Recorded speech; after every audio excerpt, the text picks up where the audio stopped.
Hi there, folks, and welcome to another update on the developing volcanic situation occurring in Iceland.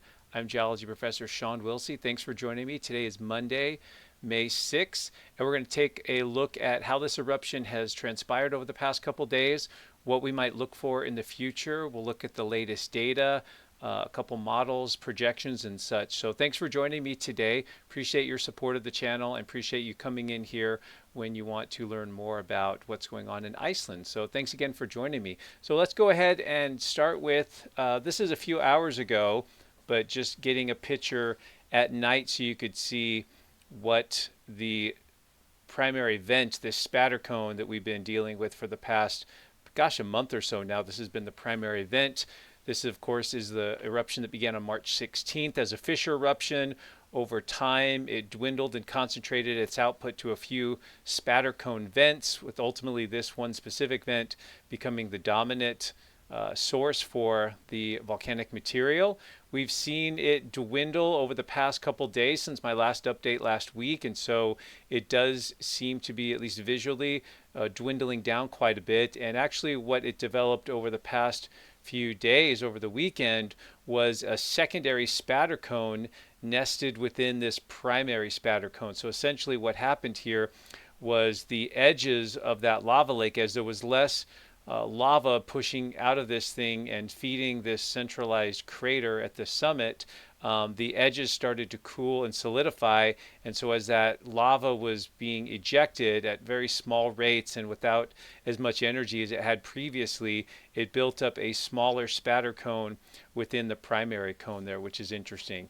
But you can see a little bit of glow there. So just wanted to show this view mainly so you could see that the eruption is still going on, even though the activity has been reduced considerably.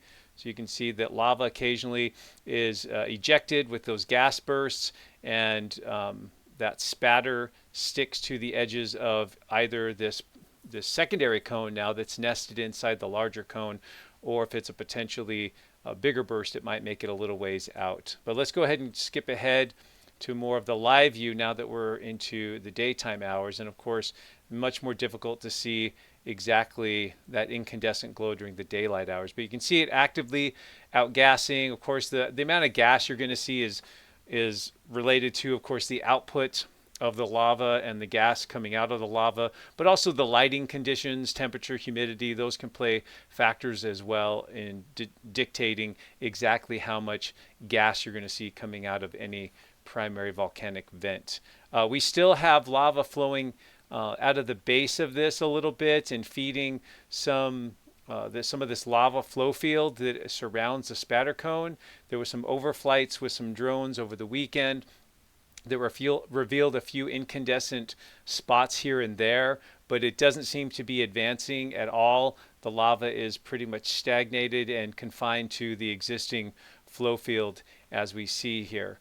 And so the big story, I suppose, as this eruptive vent seems to be dwindling in terms of its output, is we still have had over the past few days and going back several weeks now, of course, is steady inflation of the land. The land is still uplifting just to the west of this spatter cone above this shallow magma storage zone that is feeding these eruptions. And so, of course, the next big thing that we're all sort of anticipating is what will the next event look like? At what critical level will that magma continue to rise and accumulate before that triggers some sort of event, either an eruption at the surface, possibly through this existing spatter cone and this vent here, possibly through a new vent that will be generated and created as that magma forces its way to the surface.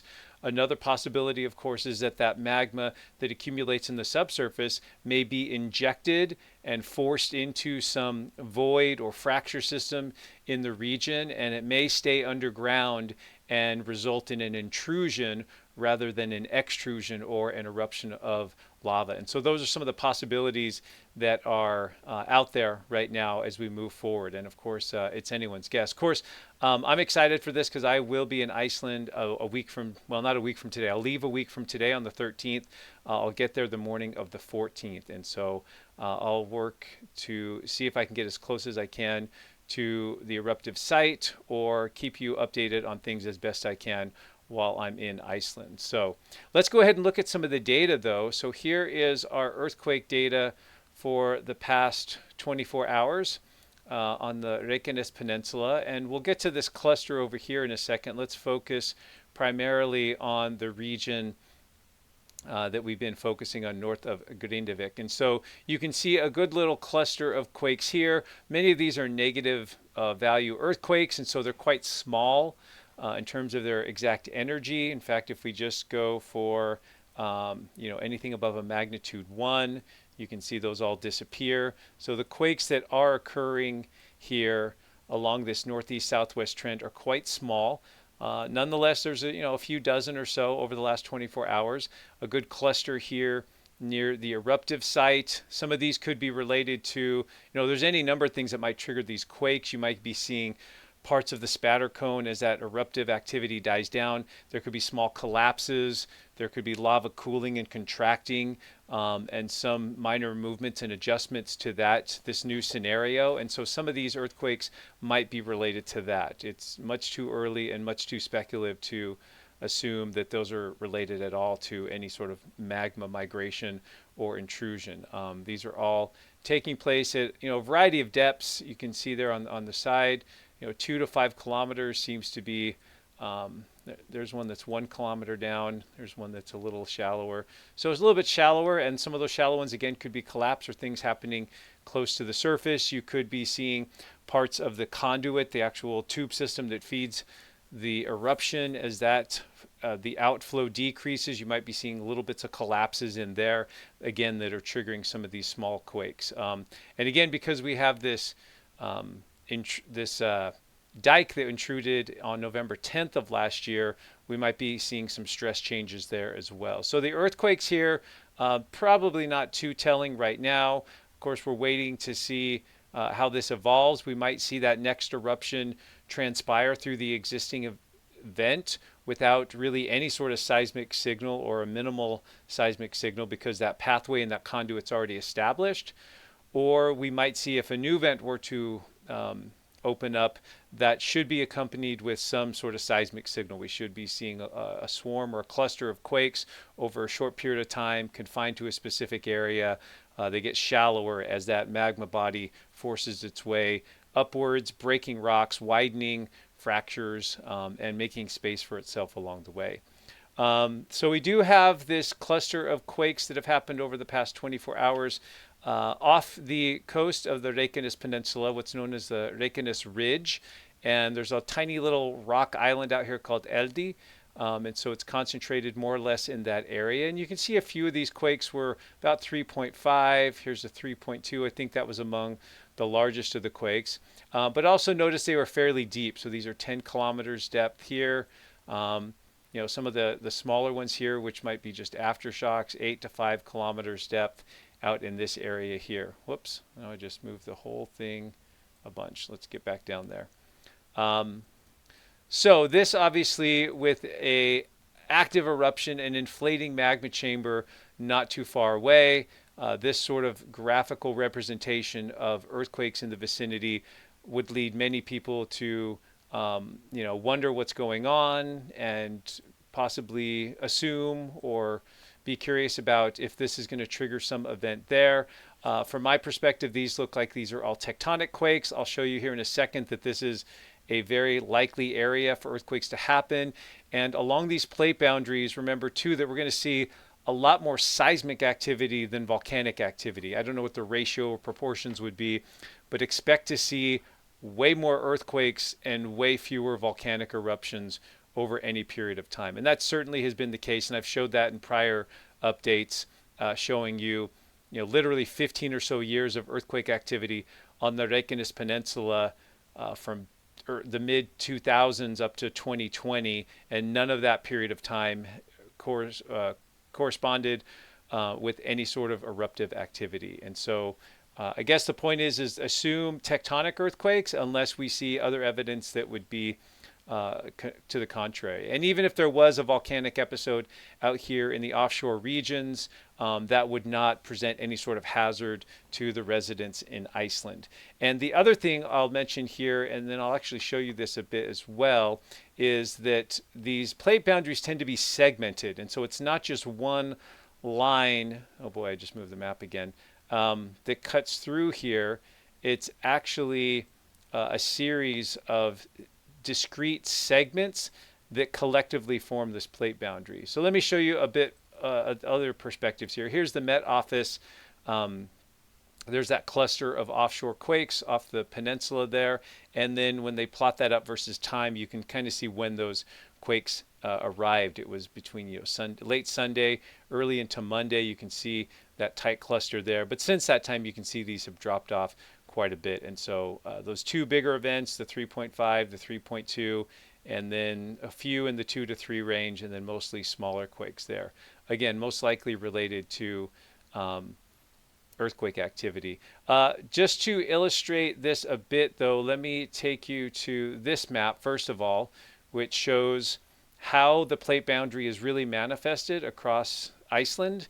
And so each one of these little numbered segments is a volcanic rift zone, but it's really a segment of the plate boundary. It's a discrete section along the plate boundary with its own faults and structures and fractures that also, at different periods of time, episodically corresponds to places where we see volcanic eruptions take place. So you can see the Mid-Atlantic Ridge coming up through here. This is, of course, known as the Reykjanes Ridge. Then it comes ashore onto the peninsula. And you can see a series of these northeast-southwest trending rift zones or segments of the plate boundary. That feeds up into the central part of the country and then heads off the north coast here. There's a secondary line that comes in like this, kind of a complicated zone in here. What we think is happening over time is that this arm or branch of the plate boundary will eventually become inactive as this becomes the primary branch. It's sort of slowly, over geologic time, it's switching its extension, stretching, and volcanic activity from this to this as the plates shift and move, and then the hot spot, as those two things all sort of accommodate each other, there is a change in the actual location of the plate boundary. So in the future, again, thousands, tens of thousands, hundreds of thousands years from now, we most likely see this part of this seismic zone and this rift zone area becoming more active over time. If we look at also episodically, what we see over time, and you've seen this before here, the different segments of the Reykjanes Ridge when they've been volcanically active, these periods of quiescence. But even during these periods of volcanic quiescence, these are still occurring with lots of earthquakes and lots of seismic noise. So, on a decade by decade or even century by century basis, there's still considerable seismic activity taking place over these periods of time. So let me just show you a paper that I haven't fully digested and read just yet, but one that kind of nicely shows a couple of these things to illustrate my point. So here's the tip of the Reykjanes Ridge over here to the right in green, the Reykjanes Peninsula, and then you can see with this bathymetry map showing the topography on the seafloor, you can see the rest of the Mid-Atlantic Ridge, the Reykjanes Ridge, heading off to the southwest. And then what they have superimposed here with these red triangles is historical volcanic eruptions. So volcanic eruptions that have taken place over the last couple hundred years or so.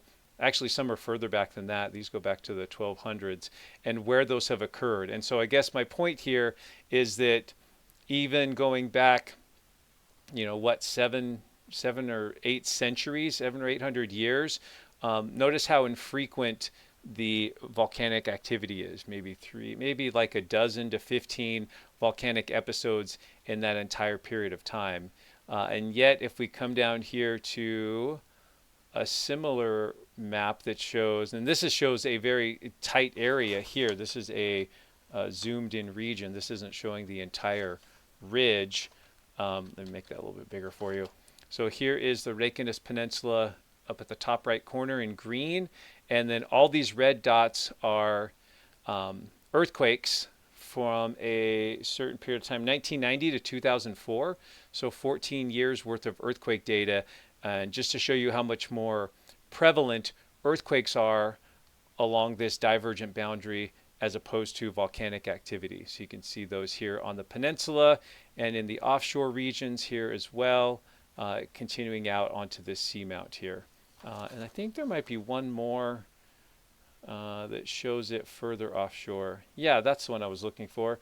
So this one goes a little bit further and shows again on the right side the tip of the Reykjanes Peninsula at its southwest point, and then continuing, several, probably about 40, 50, 60 kilometers offshore, all the seismicity. Again, this is 1991 to 2004, so 13 years of earthquake data. There's that little rock island, Eldi, and so you can see this area just to the southwest of Eldi is where historically we've seen a lot of earthquakes as well, related to the movement of the plate boundaries. So the whole point of that was to maybe lower the temperature a little bit when it comes to this. I think I love this website and it plots everything beautifully, but I think that the size of the earthquakes, the circles that it shows, can be somewhat alarming. When you see something that big at this scale,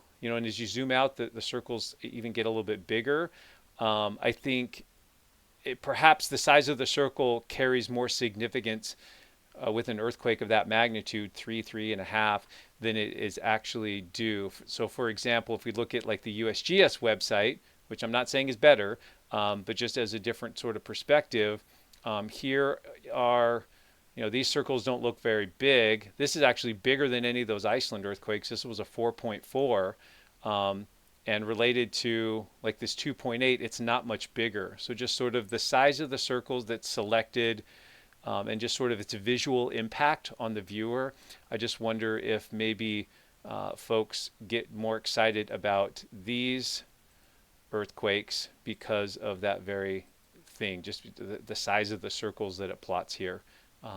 Just maybe has visually, it just kind of gets you a little bit more with a little bit more impact. So who knows? And then the last thing here related to earthquakes, this is the past week, looking at the whole peninsula over the past week. There's those offshore quakes.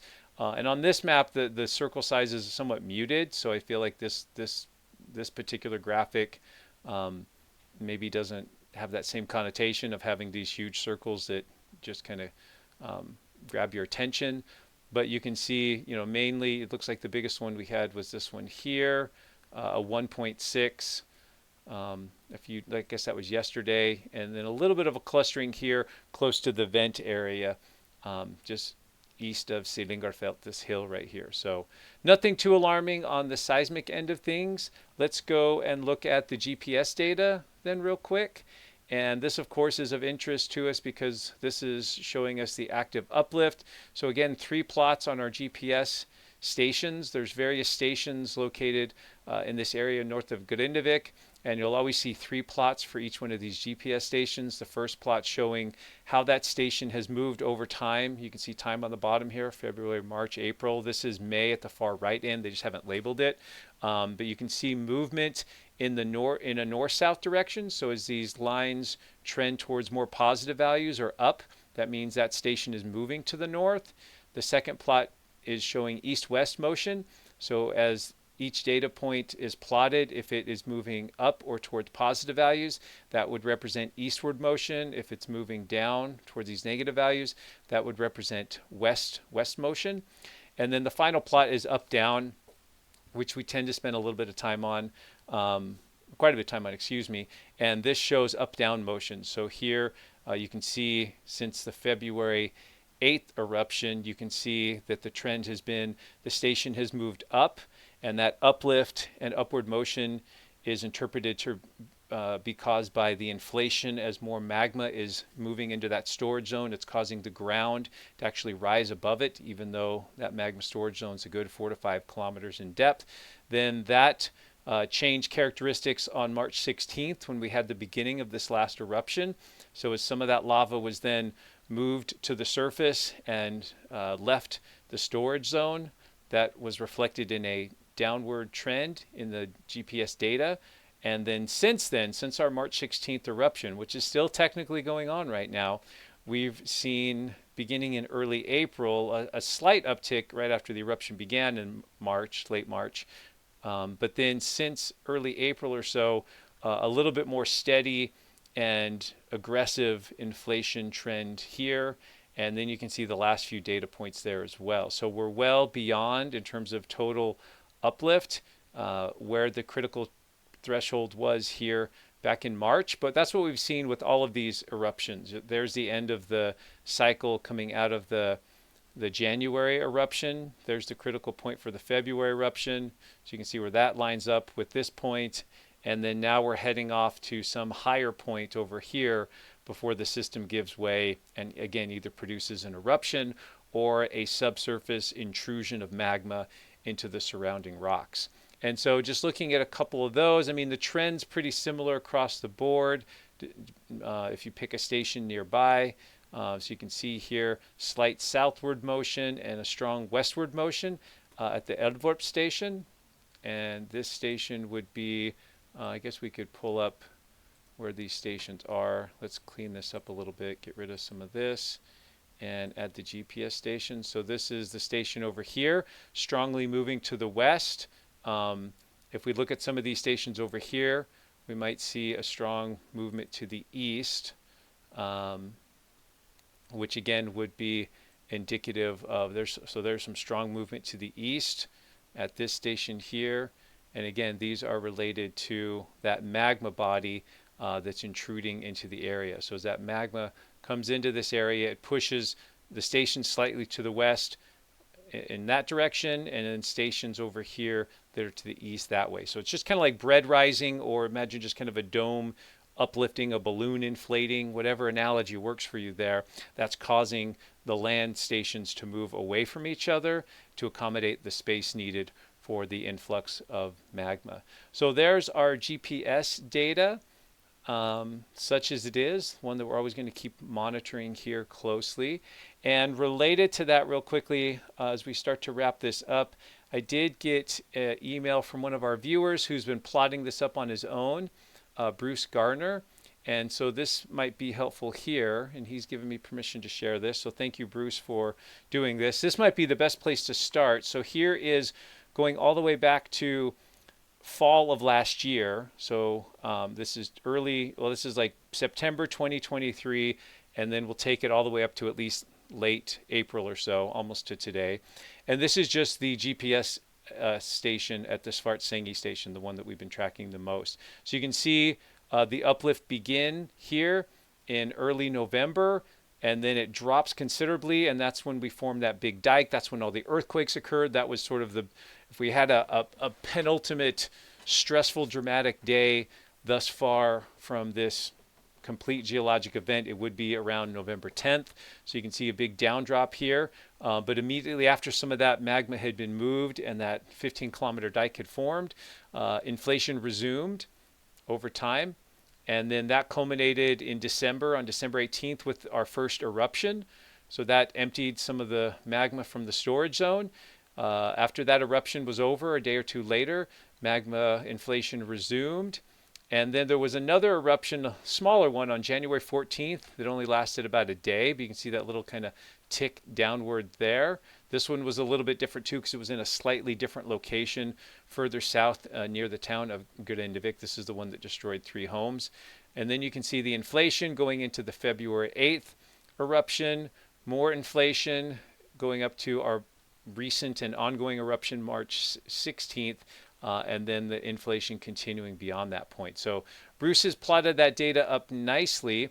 Over here you can see the uplift rate, so how many millimeters of uplift have occurred cumulatively, or that's the total, I suppose.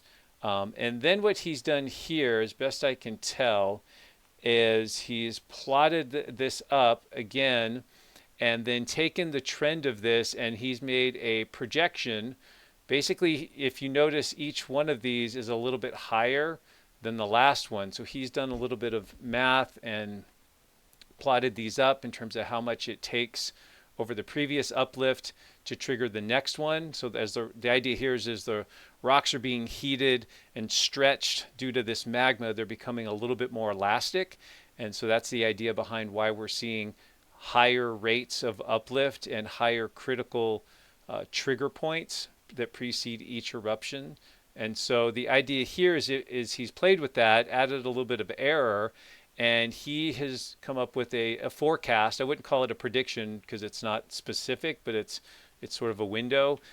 He thinks that between maybe May 17th to May 22nd is when this current uplift trend, he estimates it's going to need to get to, now as of May 5th, it was about 600 millimeters. His number here is it's going to need to get to about 663, give or take a little bit, millimeters. And so if you just sort of extrapolate and extend that line upwards, it gets you about to this point here, and that would correlate to a date more or less of about mid-May to the 22nd or so of May. So good work from Bruce. Thanks for sending that along, and thanks for letting me share that with folks. I think that's an interesting way to analyze things.